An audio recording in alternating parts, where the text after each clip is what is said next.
Jim, what we could do is we could do the minutes at the end of the meeting, assuming somebody else is going to show up, Okay. and we can go ahead and call to order. Okay, let's go ahead and start then, and we'll do the minutes at the end of the meeting, hopefully, if we have a quorum this time.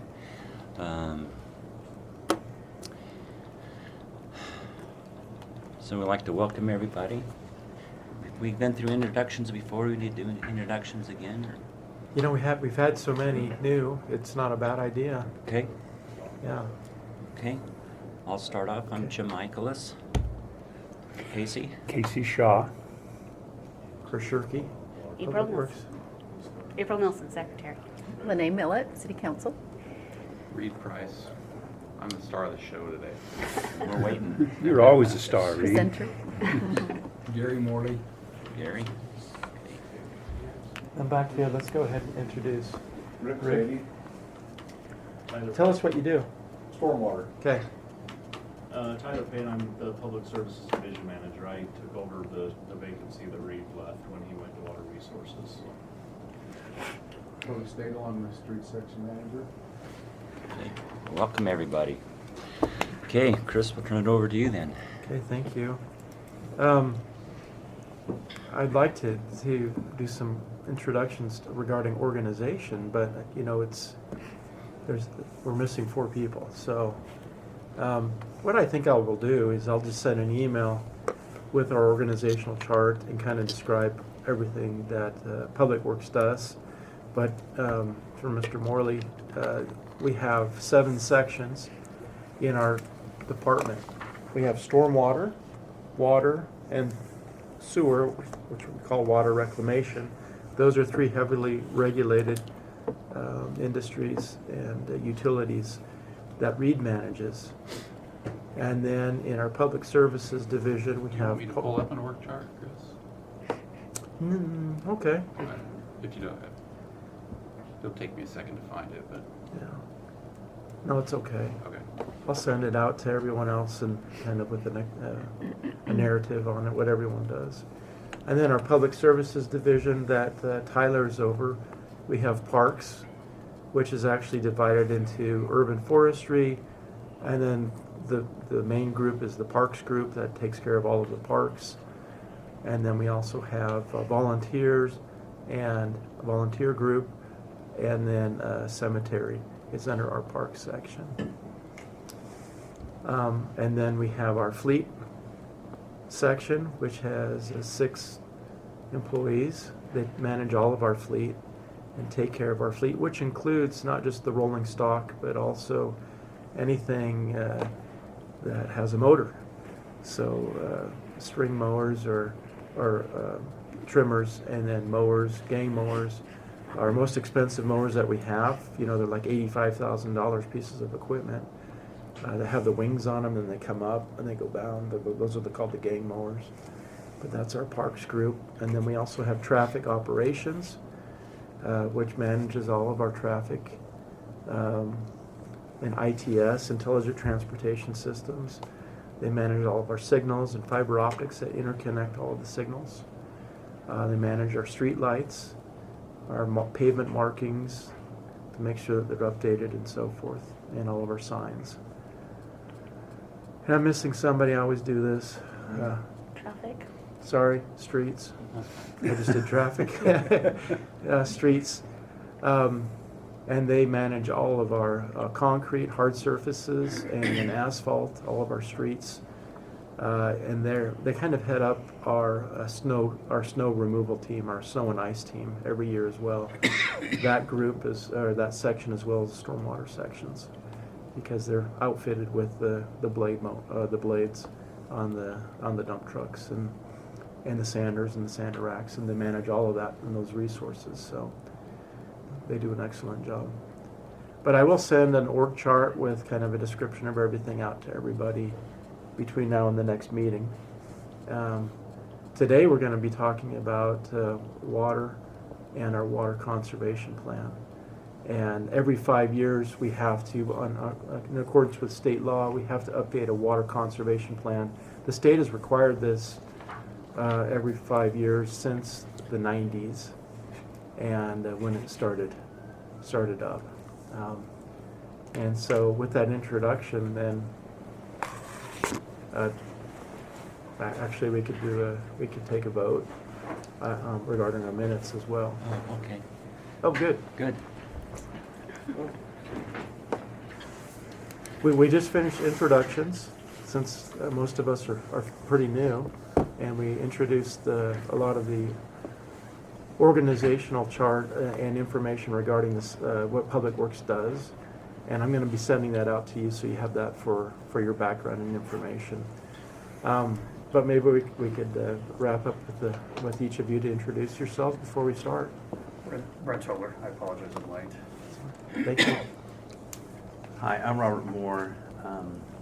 Sorry, I went to the other building you went to in July. I'm back here. Okay, So I'm an attorney. I'm with the County Attorney's Office, Civil Division Chief. I've advised the County Public Works Department for 20 plus years, legally. Built roads, review engineering, things like that. So that's been my experience. Wow. well, welcome. Great, thank And while you. we've got everybody here now, let's go ahead and have a approval of the minutes from July. We didn't have the minutes for September, but we just had some notes for that. So do I have a motion to approve the minutes for July? So moved. Do I have a second? Second. All in favor? Aye. Okay, guess that's done then, Chris. Okay, thank you. We'll move back on. Right. We'll turn the rest of the meeting over to Reed. He's going to tell us about the water conservation plan.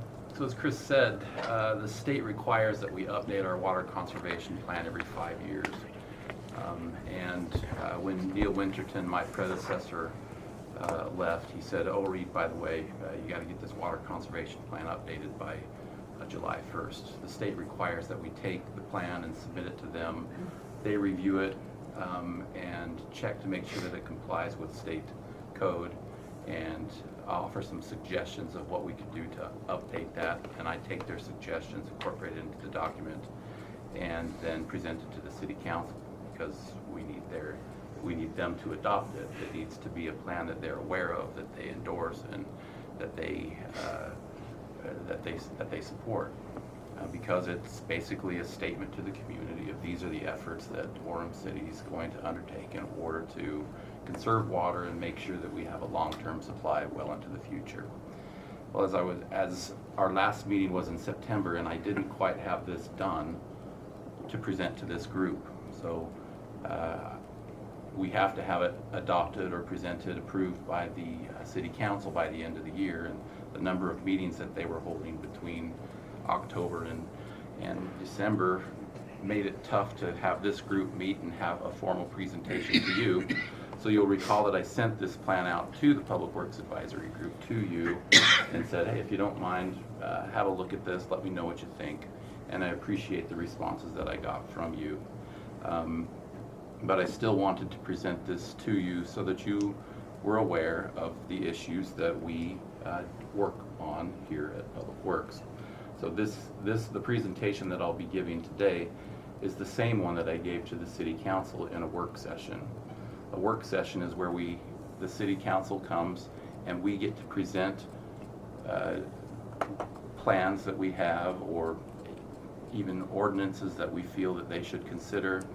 That's where a lot of the discussion happens. It's a little more efficient use of time where they don't do that in the general session, where they take formal actions. It's an informal, tell us what you're doing. And so on October 26th, I presented this to the City Council and answered some of their questions, and now I'm presenting it to you. Just to get feedback from you, to see if there's any areas that someone might feel strongly should be tweaked. And I hope that it's, as presented, it's acceptable and shows the details or the diligent efforts that we're trying to undertake as Public Works to oversee the city's water resources. I will be presenting this to the City Council for final adoption at their next City Council meeting, which won't be until December 15th, I believe. It's the second or third, it might be the 13th. I think it's the 13th. Okay. And that will be in the general session. So let me pull up that presentation. So I mentioned the background. State code requires that we prepare a water conservation plan, and the plan needs to be updated every 5 years.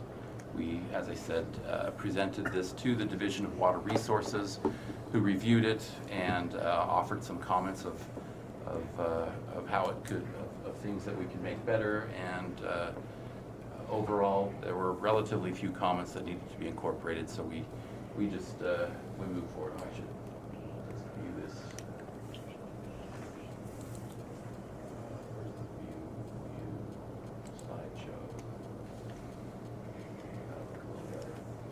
So the document itself that was emailed to you, the basic outline is, first of all, just a description of the utility. What do the city's water resources look like? Where do we have springs? Do we have wells? How many miles of distribution line? That kind of stuff. Also, it has a discussion area on historic and future water needs. What have we used? What do we expect to use into the future? Some of the challenges that we have, the goals that we have set in order to meet those challenges, and then a discussion of what we're currently doing and plan to keep doing in order to conserve water. So this is not a map that's unfamiliar to you. This is the City of Orem water service area. It's essentially the boundary of Orem. This shows the daily water production by month. So this is where we are getting water from various sources and putting it into our system. You can see that surface water accounts for most of our water during the year. Surface water is the water that we get from our reservoirs and the Provo River. You can see that in the summertime we're pulling quite a bit, just under 30 million gallons per day from our surface water sources. Another source are springs. Springs are basically taps that go into the mountain, and the fresh water that the mountains create, we collect it and send it down a pipe to some tanks, and then that water is used and sent to the community. And then the last source that we have are wells. That's where we've drilled a deep hole into the ground, and we pump water out of the hole and put it into our distribution system. So we have a diverse portfolio of water sources. In fact, we don't use all of the water that we are allowed to, because we don't need to. And you'll see that despite population growth efforts that we have undertaken, as well as others, other influences, whether it be through the media, are decreasing our per capita water use, and we'll get to those details soon. Any questions on our water sources? I think this is a very telling map. It shows that what do you think the difference is between March and July? It shows that we're producing about 11 million gallons in March and 48 in July. 48 minus 11 is 37. So 37 million gallons per day is pretty much going on our yard, outdoor Grass, use. Reed, just a question on, is the surface water in the winter months a function of availability, or do you just want to continue to use wells during the winter months? Yeah, that's a good question, Chris. How would you answer that? Well, we shut down most of our wells. We only have a few of them running in the winter time, and so we take what we can from surface flow Say, is it water right limited? No. But you just want to keep wells operating during the We winter? we do. We alternate on different wells to make sure that maybe two wells in the wintertime Okay. that are functioning and operating. Sure. Okay. Does Utah Lake figure in any way into our water? No, Utah Lake is at the bottom of the system, so in order for us to use Utah Lake water, we would have to pump it out and into the system and treat it as well. So Do we flow into it? yeah, the wastewater treatment plant where we met, the effluent from that goes out to Utah Lake. So this shows the historic, or the water production since 2007. The low month, that's going to be our February, and then it's going to ramp up. This is going to be the summer months, then the fall, winter, spring, summer, fall, winter. You can see that where the peaks have been, 2011 or was a high, or 2000. That would have been the 2010 summer. Mhm. And then 2018, 19, but look what's happening over the past few years. You can see that our peak in 2021 was 1.2 billion gallons, and a little more than that this year. But you'll see that where we're trending here, it looks like this is more, but when you add up everything, we're actually less in 2022. This stayed lower. It's just hard to see. I think another graph will show that. Can I ask a question? That production that you showed, that last slide, does that include water we're producing to sell to Vineyard and to other? Yes, yeah. If we have sold it, that includes water that we sell. So that's just not our usage? Correct. It's not. This is production. What did we pull out of our springs? What did we have treated?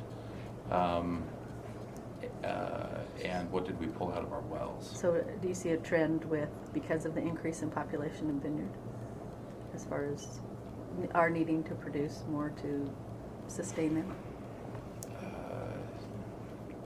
We're actually, by contract, we're terminating that contract with Vineyard. Mm-hmm. And so we will no longer be selling water to them directly. So will that be reflected then next year? Yeah, it should. Maybe not exactly next year, but Yeah, close. when they're up and running.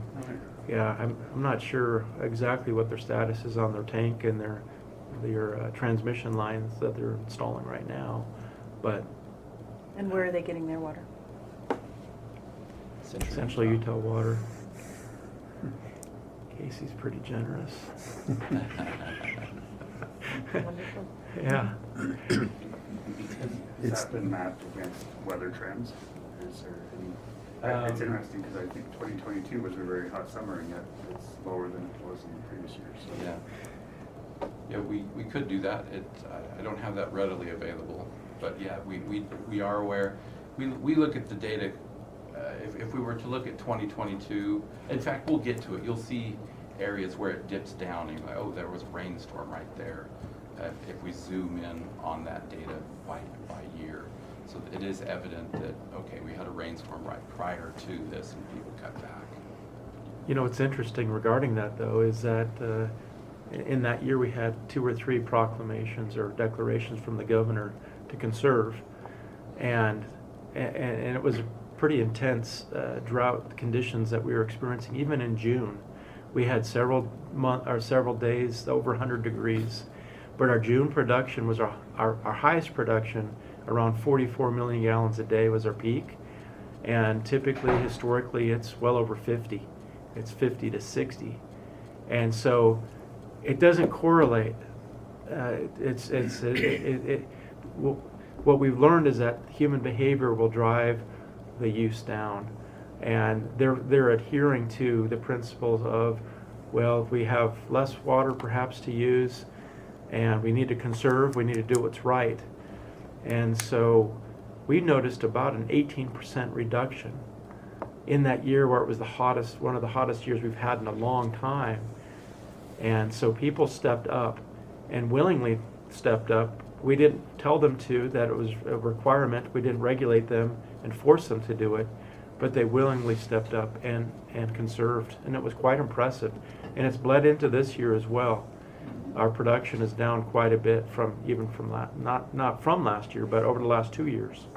And so I think conservation and public awareness has grown dramatically over the last 3 or 4 years. Governor Levitt introduced Slow the Flow, Save H2O back in like 2000, I think. And that's still on TV, it's still on the radio, it's still around. And there maybe wasn't a lot of downward trends back from 2000, but you'll see that it's really starting to take off more now than ever, which is really good.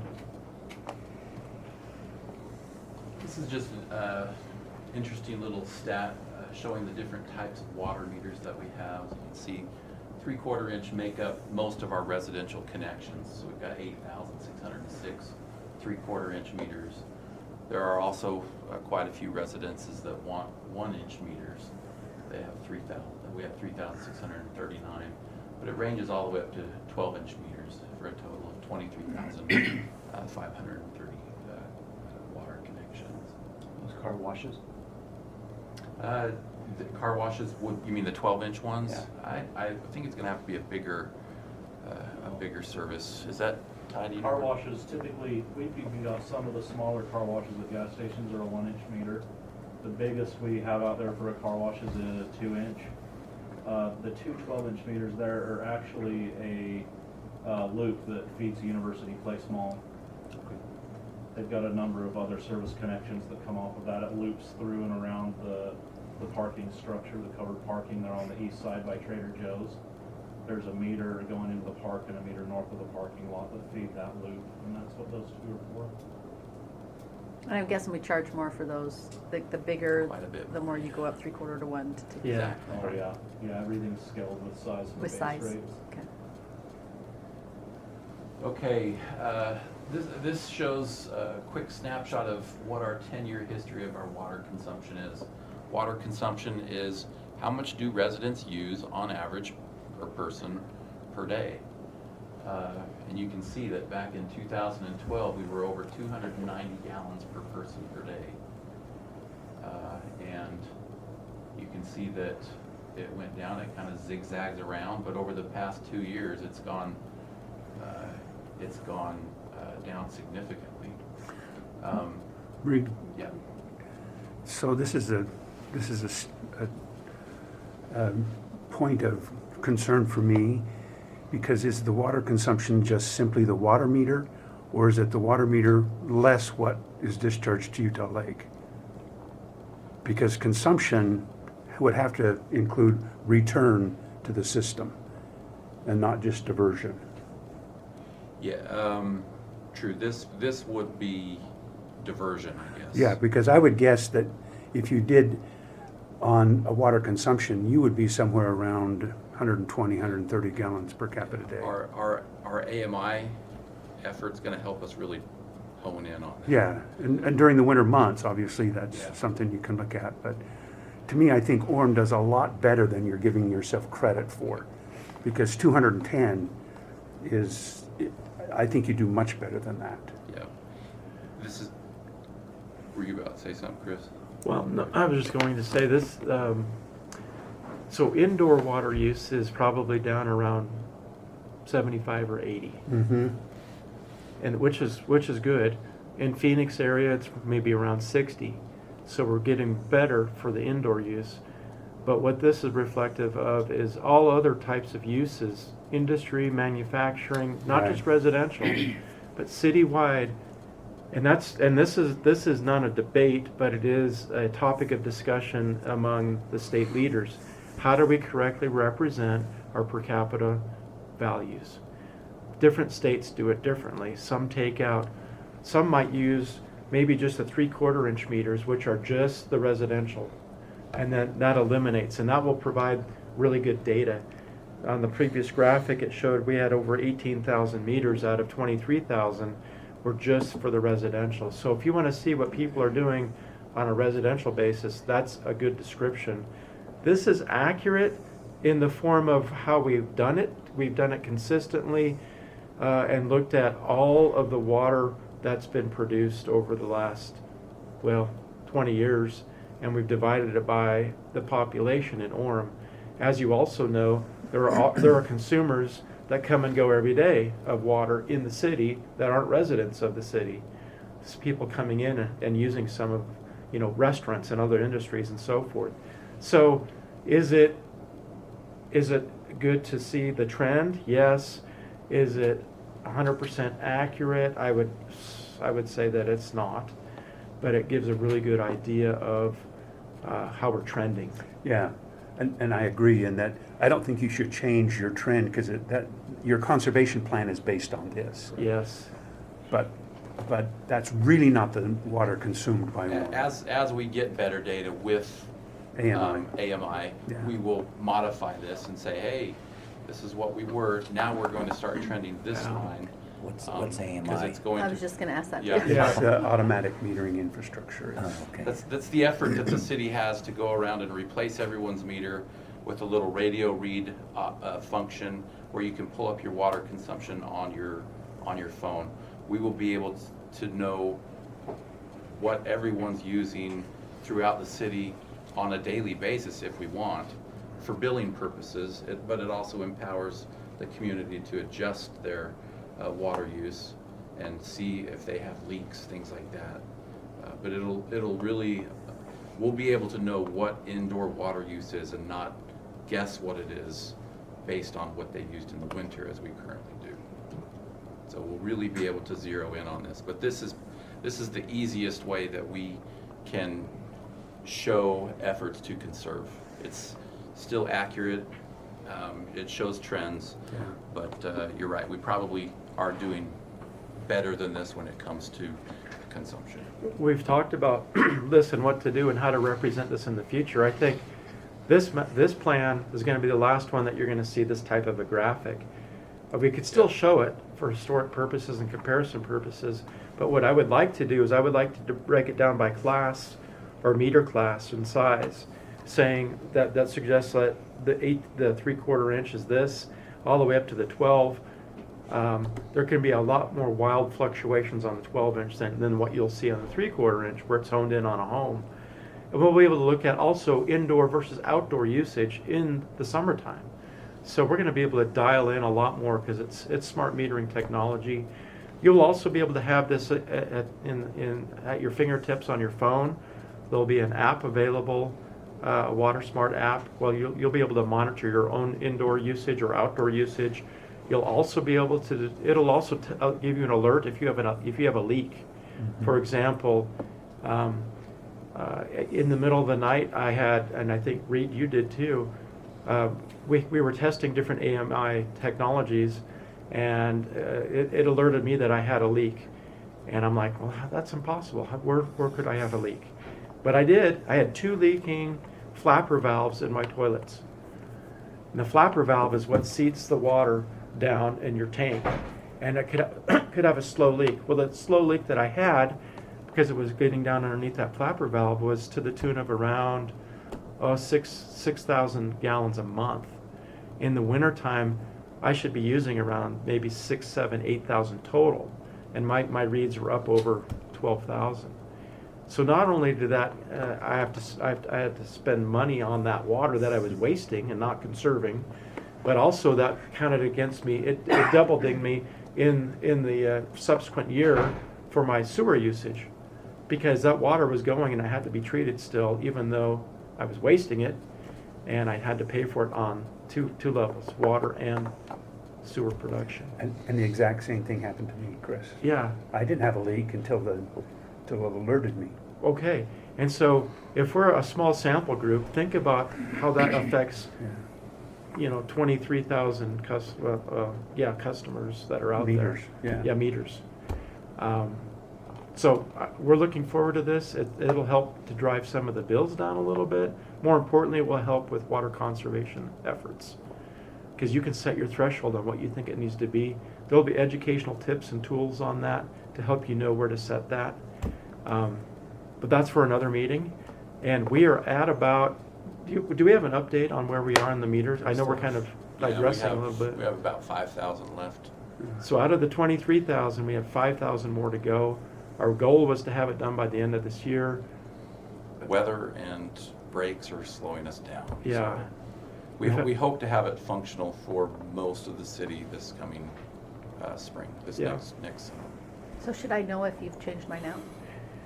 If you went Yeah. out and looked at your water meter, Plastic it would disc. have a little plastic disc sitting on the top and may have been replaced. It might be black and say Orem on it. Yeah. So If it's a metal lid, then no. If it's a black plastic.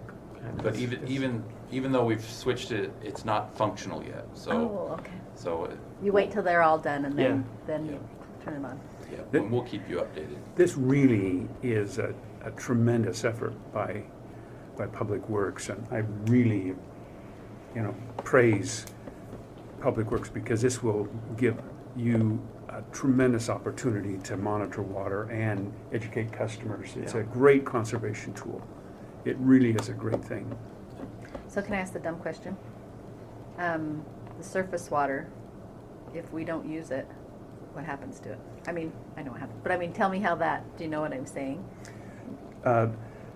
So the simple answer is it stays in the reservoir. If you don't call for it, it stays in the reservoir. Because then you wouldn't call for, okay. Because I had one person say, look, we've got if I don't water I might as well water my lawn because it's just going to be going into Utah Lake anyway. It's just going to be going down the river and passing by my house. If I don't pull my part out, you're just like, no, that's not even, you No. just wouldn't call for it at You the just reservoir. wouldn't call for it, yeah.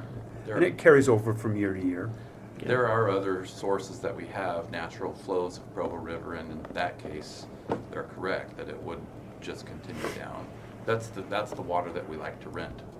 Okay. So that's because it's a use it or lose it. If we don't use it, it goes down the river. So let's just rent it, and then we'll send it to them and make money off of it instead of letting it go down the river. And they need it too. So But I would just say that Utah Lake is so critical in that because the storage in Jordanelle is entirely dependent upon what's in Utah Lake. And so if it doesn't make it to Utah Lake, you have to release it from Jordanelle to get it down to Utah Lake because they're the oldest water rights and we have to satisfy their demand first. So And that would be South County's demand. that would be Because Salt we Lake don't- County. oh, Yes, Salt Lake. that's correct. Salt Lake County. when Casey said the simple answer is, well, that means there's a very, very complex answer that could be provided, Yes. but we don't have time to do Right, that. I get that. Thank you. Also, LaNae, we have springs that run, we just don't turn a valve off. And so Yeah. we will use that water every year. Whatever the ground produces, we will use that. It's not like a reservoir that we can just we can put it into a tank, but that tank doesn't last very long for storage. A reservoir, however, does. And so one thing it also does with conservation is it allows us to rest our wells, which means that we can have some rebound on the water on the water levels in the groundwater too. And so Reed mentioned we have a diverse portfolio, and we do. It's what allows us to manage our system, all of our water resources, I'd say, very effectively in a balanced way. Sorry, Reed, that graphic really threw us off. Didn't it? I like your equation, by the way. Yeah, the numbers are- if you remember 7th grade math, y equals mx plus b. This is your m, this is your slope. That's minus 6.5. Now that's a good slope. That means we're going, that means the trend is 6.5 gallons less each year. So that's what this graph shows, and we'll get to some additional stuff.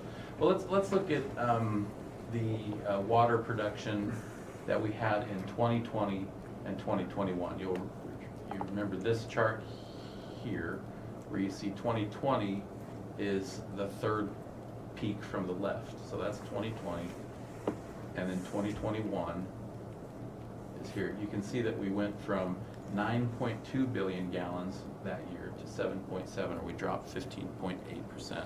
And you can see that it happened in the winter, which is our indoor use, as well as in the summer. So there was a concerted effort to conserve. This is what that graph looks like, showing how many millions of gallons were used per day in 2020 and 2021. 2021 is in the red, it's in the front. Remember I mentioned you can see when there were rainstorms. Well, there was probably a rainstorm right there. Nobody did anything for a while. Okay, our grass is getting bad. Same thing here. So that looks like that would have been in July and August. In 2021, you can see similar actions along here. Everything where you see blue, that means that we used less water in 2021. That dip there on 8/26 that you show, or 8, what is that? Yeah, August 26. It's hard to tell where these actually land. No, that's about August. Yeah. So that year we had a really incredible rainstorm. We had multiple claims for stormwater damage. That's what that dip represents. This is if you zoom in just on the summer production, starting in April through September 30th of 2020 and 2021. And then this is 2022. You can see that in 2022 we actually did better in some parts than we did in 2021. And this just shows 2020, 2021. Where you see green, we did better in 2021. Where you see red, we did better in 2022. But overall, it's a good drop. So from 2020 to 2022, if you compare those two, we were at almost 20% drop. It was 15.9. And so if you compare 2020 to 2022, we were almost 20% drop. So there is a document called Utah's Regional M&I Water Conservation Goals, and what it does, it was an effort by the Division of Water Resources at the state to give guidelines to municipalities and other water producers of what they should do to conserve water, and recommended certain percent decreases that they should shoot for. For our particular region, the Provo River region, they suggested that we should have a 20% decrease by 2030, a 27% decrease by 2040, and 32% decrease by 2065, using 2015 as our baseline. So we go back and look at our use in 2015 and say, okay, starting in 2015, by 2030, we want to drop 20%. So what we did was we went back and looked at our 2015 use, and you can see this water use goes crazy. The previous graph was up and down. So we looked at 2015 and thought, well, what if this is artificially high or artificially low? It's probably not best to use 2015 number as the number. So we used a rolling average. We looked from 2011, 12, 13, 14, and 15 and calculated what that average was. And we decided that's going to be our baseline. And that was 261.5 gallons per capita per day. So that was our baseline. And so over 15 years, by 2030, we want to be down to 209.1 based on that recommendation. And so the actual, this is what the actual looks like going all the way through 2021. We'll be able to add the 2022 number at the end of the year, but it's going to be close to this. You can see that our 5-year rolling average, which is the red line, again, we're looking back 5 years for each one, that we're currently at 233.8, and our goal is 239.1. Now, if we continue on year after year with the conservation efforts that have happened, we're going to easily meet that goal of 209.1 because we met it last year as the actual, but we need to look at the rolling average. But if that continues, yeah, we're going to be at 200 and we'll meet that easily. So that's a good thing. In 5 years, we'll adjust it. We will have better data with our AMI that we talked about earlier, and perhaps we create a more what's the word, strict or a tighter goal where our goal for water conservation or for consumption is more rigorous. So this was when I put these numbers together. Oh wow, this is looking pretty good. We're trending right along where we would want to. We had to look back. What we were doing some conservation practices back then, or encouraging people to do it, and it looks like it was working. So that is essentially our goal, and efforts that the city will undertake, which we'll discuss in a second, as well as the governor stating declaring an emergency with the droughts that we have, the media's effort to get the word out. It's a collective effort, and the community seems to be buying in, not only in Orem, but throughout the state. Any questions on this graph? So we'll look at the goals that we have. First is to reduce the city's water use to reflect the regional water conservation goals for 2030. That means we want to meet this graph. Number 2, we want to maintain an effective conservation-oriented water pricing structure each year. That means, as required by the state, we have a tiered system. The more you use, the more you pay. And that rate system has been adopted by the City Council with the master plan that was approved in 2021. And that encourages conservation. At the same time, it does, at the same time, they adopted it in 2021. The inflation that we've had recently is going to make it, we've got some expensive projects that we're constructing. It's going to be a challenge to meet our operational goals or needs, as well as our capital improvements that we have with our tank, with our well, with other improvements that we have to do. But we're plowing through. Goal number 3, complete the meter replacement project by the end of 2022. We discussed that quite a bit earlier in the meeting. Number 4, construct a tertiary treatment process at the water reclamation facility to produce water for irrigation by 2025. I believe that we talked about this at our meeting down at the wastewater treatment plant. We're finalizing a contract with a contractor to build a tertiary treatment, which is an extra stage of treatment, making it extra clean water to be able to use for irrigation purposes on our Sleepy Ridge Golf Course, the Lakeside Sports Park, the Springwater Park, as well as the water reclamation facility. And we expect to be able to reuse about 5 million gallons a day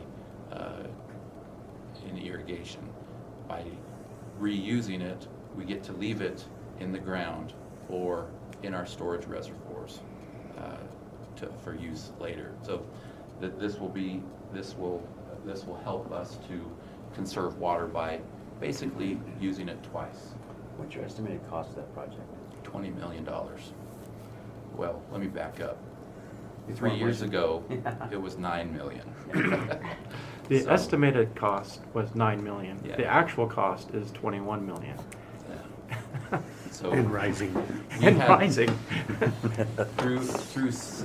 We've been saving money for the project and also did some bond money as well, and had $9 million ready to spend on it. We've since been able to qualify for an ARPA grant through Utah County. There's a Utah Lake grant that we recently submitted for an additional $4 million. We've been able to cover inflation, fortunately, and so the project can go forward. But if if those sources weren't available, it would be, okay, how do we come up with $10, $11 million? So, What about your cost benefits analysis on that? You may have talked about this in July, but, so you construct this project, how much are you looking to save over time? Will it pay back for the project essentially, or what are you thinking? that predates me, Okay. but there's another component to it as well. Water conservation component, of course. Water quality as well. Yes. So there's the Utah Lake has the algae blooms, Yeah. so high phosphorus levels. This particular facility will treat for phosphorus as well. Okay. So if we're not treating, we can flip the switch and say, okay, treat for phosphorus because it's going to the lake, or don't treat for phosphorus and send it to the golf course because phosphorus is a fertilizer anyway. If the cost benefit analysis was twofold: water conservation and water quality. We have to take our phosphorus down from the current 2.5 to a 1.0 milligram per liter. This facility will do that when it goes to Utah Lake, and if we don't do that, we're violating our permit and face heavy fines and things like that. I'd like to add something on that as well. That 5 million gallons a day, we no longer have to transport or carry in our system from the treatment plant up at the northeast point of the city all the way across to the southeast part of the city. And so that there's a significant and real benefit to not having to deliver that peak volume of water during those times. Our pressures on the southwest part of town during irrigation season for the golf course and the park, we're driving our pressures down in that area as well. So this will help twofold in those areas. The pressure may not be a direct a dollar savings, but if we had to drill a well to supplement that pressure down there, that would have been a $3 million savings. So there are, I'd say we could argue that there were some significant dollar savings as a result of doing this that would have been ongoing.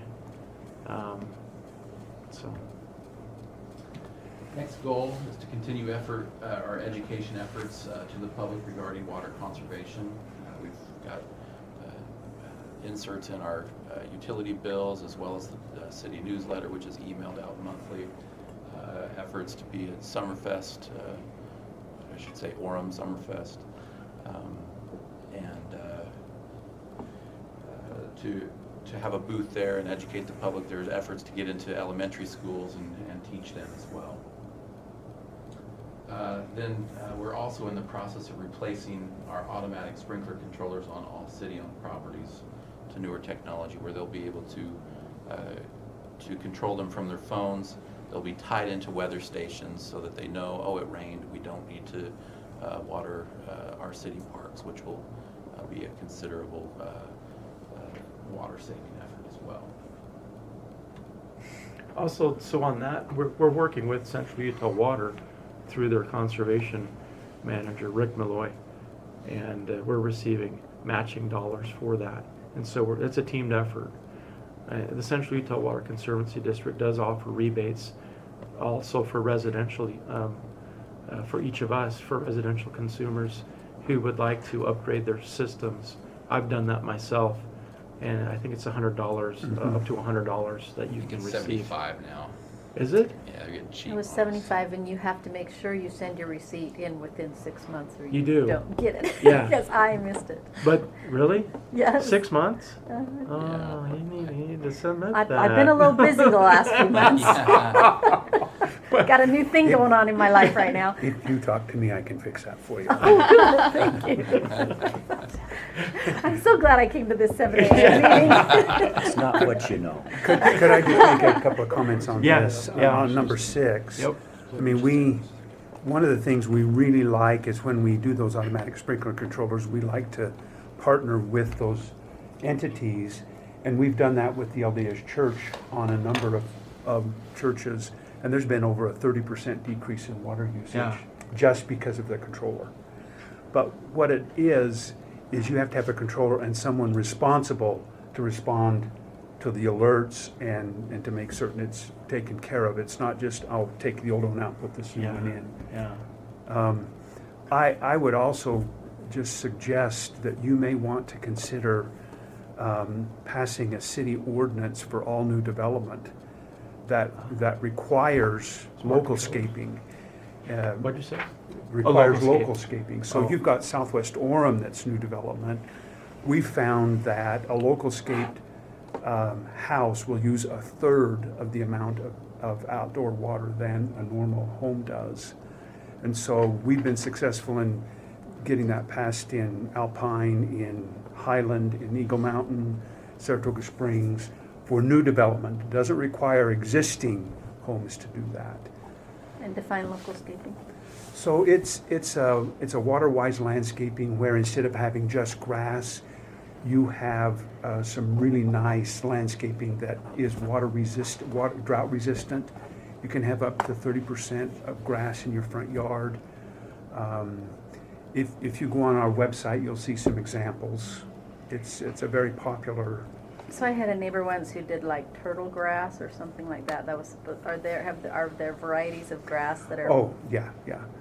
And this is a well-established program where most cities will say, here's some examples and give you some plants but it's a tremendous decrease in the amount of water used.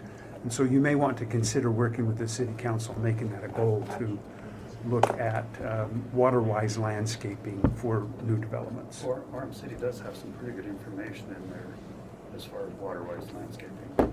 It's already written in. I looked through that after reading through this. Was that one of the goals, Reed? that we had? Yeah, well, Casey's ahead of me. so- Oh, I thought you were done with gold, sorry. Oh, no, we got like 10 more. Holy smokes. No, I'm kidding. I can only work on one thing at a time. I got 10. I guess it's not necessarily a goal, but something that we want to, it's not an official, it's a bullet point here. So our current and ongoing water conservation practices, we've got a water shortage management plan. What will we do in the case of a sustained drought if this continues? Will we have to make restrictions? What if something catastrophic happened at the treatment plant and suddenly, remember that blue line on our chart? That water was no longer available. Well, we're going to have to require that the citizens change their practice, because we're going to have to rely on probably just our wells, because the springs are probably going to be affected too. If the treatment plant- And it's not just the plant, it's the water lines feeding the plant Yeah. that are at greatest risk. So, we've also got a leak detection program that goes around and tries to detect leaks underground, and we can get those fixed. Water main and galvanized service line replacement, improve efficiency of irrigating our parks and open spaces, which was a goal that we mentioned. Adjusting our irrigation practices during times of drought with it on city properties. We'll keep our tiered rates going. We're installing the automatic meter reading technology, water reuse project, where we'll be treating our wastewater to use for irrigation water. Landscaping ordinance right there. Thank you, Reed.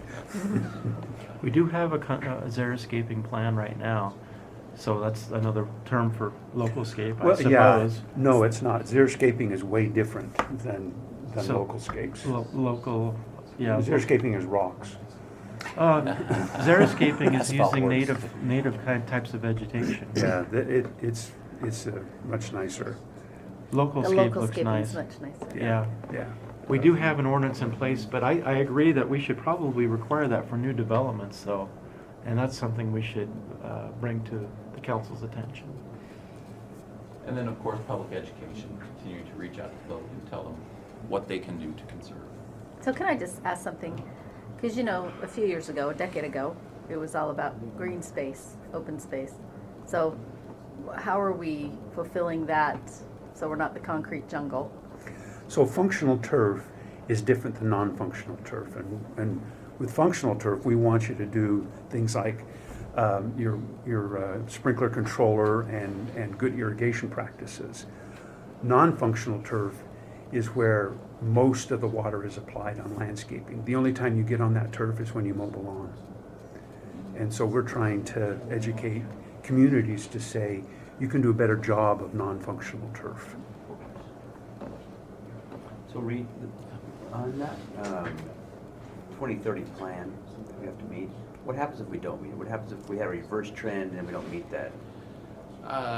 There's nothing punitive that I'm aware of that the state would do. They would, the State Division of Water Resources would probably send us a letter and say, you need to do more. And then we would have to revise our plan.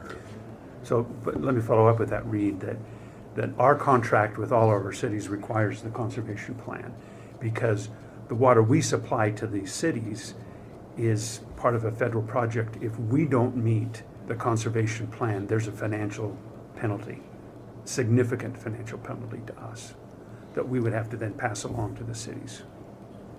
We need to comply with what they do, because Absolutely. there's. Yeah, no, and Orem is a great partner. They're very proactive and doing a wonderful job, and we wish everyone was as responsive as Orem. We would educate the public and say, hey, we're not meeting our conservation goals, and we need to with Central Utah. Central Utah will tell us we're not meeting their needs. They're gonna find other customers elsewhere, because there's going to be other customers that will want to use the water that we have. I mean, just a rough way of looking at it, but. They share the rebates and the penalties. That's right. It's a balanced effort. Door swings both ways. So the steps moving forward, again, this was the presentation given to the city council. The plan was to present it to them at their meeting in November, but they don't meet again until December, so it'll now be December. We'll hold a public hearing. I'll give an abbreviated version of this presentation, because they already had the full-blown version. We can be a little more efficient in time during that meeting. But after the public hearing, they would adopt the plan by signing a resolution adopting it. We would then file a copy with the state, post it to our website, and work toward achieving the goals. Following that, Janelle Pugmire did a letter in the Daily Herald. This was not included in the presentation to the city council. I added this yesterday, just to show that this is part of the collective effort to educate the public on what we're trying to do. It's not the city doing it all together. We're partners with Central Utah. We're partners with the state of Utah. We're partners with, not partners, but we work closely with the media, and they are probably the most effective way of getting the conservation message out to the community. So we value the relationship that we have with our print and news media, or over-the-air news media. So anyway, that's the presentation that was given. I think we've asked questions all along, but do you other ideas, thoughts, questions that you've had as we've talked? One little thing, I often see water just running down the gutters, maybe broken sprinkler heads or somebody. It seemed like there'd be a nice, if there's a number to call, and not to try to get anybody in trouble, but just to alert people that, hey, you're wasting a lot of water. Yeah, that's a good idea. Just a way to let people know that they've got a problem. Yeah. It's interesting. I read an article in the paper the other day about what Las Vegas does. And they actually have a guy that drives around and cites people for water waste. Thought that was interesting. Well, beside them, or at least notifying. It does both. Are you looking for a second career? No. No, thank you. I do not want that job. I'm busy enough. Can I ask another question? Sure. Sorry.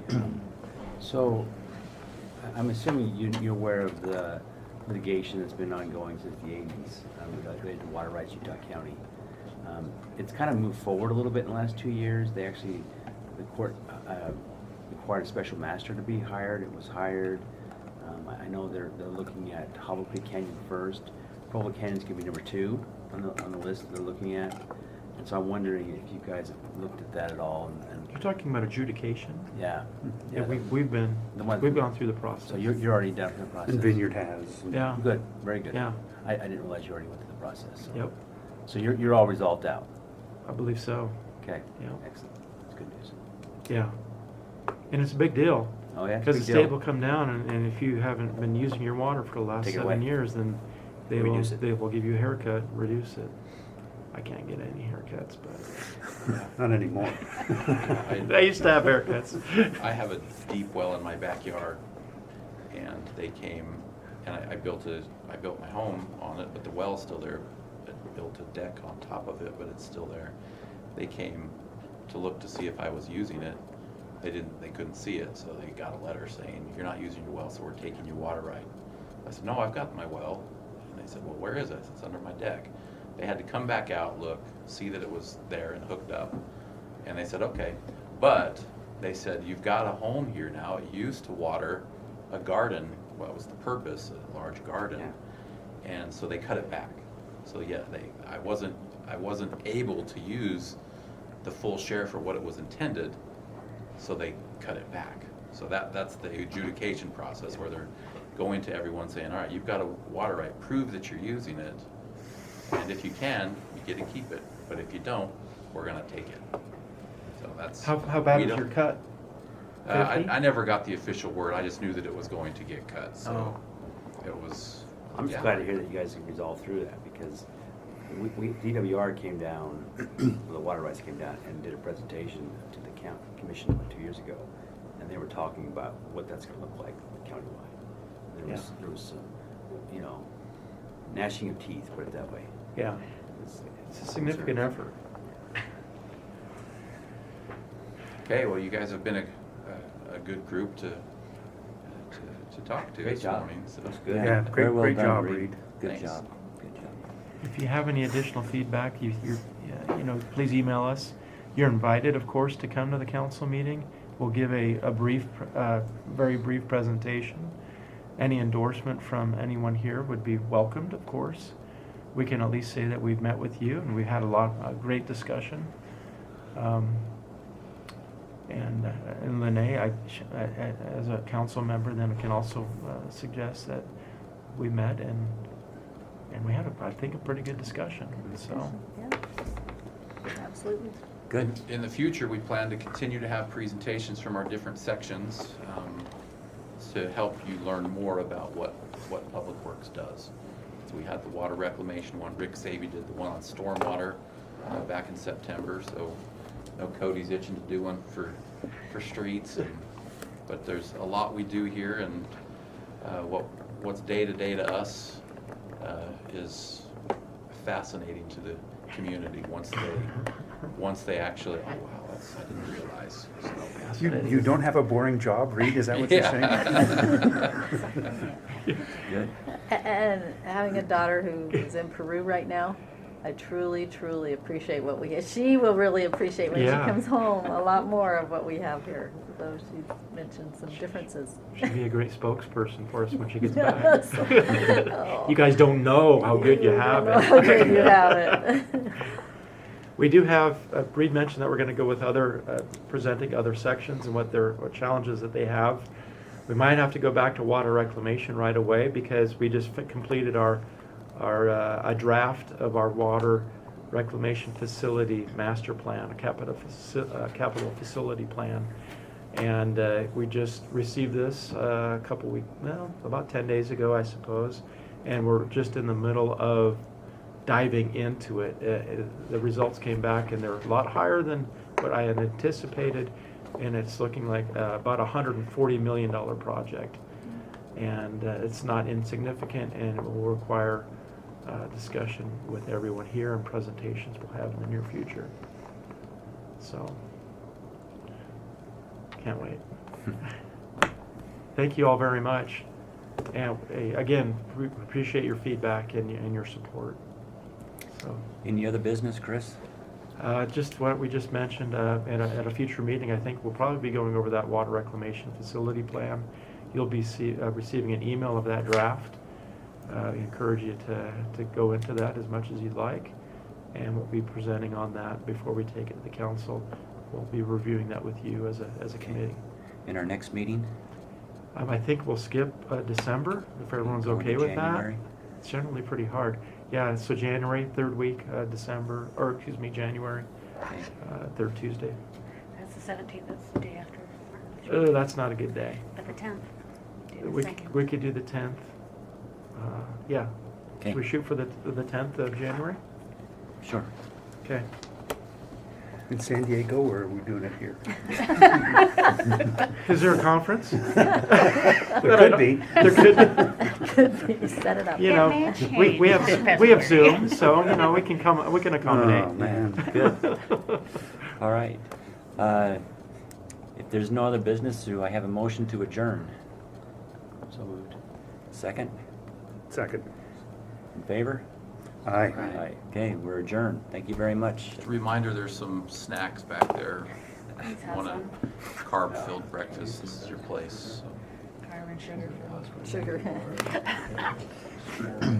Just they needed it. If you can find a willing seller. Was that pumpkin?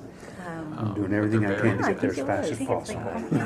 Central Utah Water Calculating, Conservancy am I gonna have enough? District Am I gonna Yeah, have yeah, enough I know, that's where I money? know. Orange cranberry And so bread. I finally pulled the plug and let's do it. I want one. I've had enough money. Taste, I'm a taster, you know. Yeah, I was Sample bag, that's calculating. right. Yeah, what,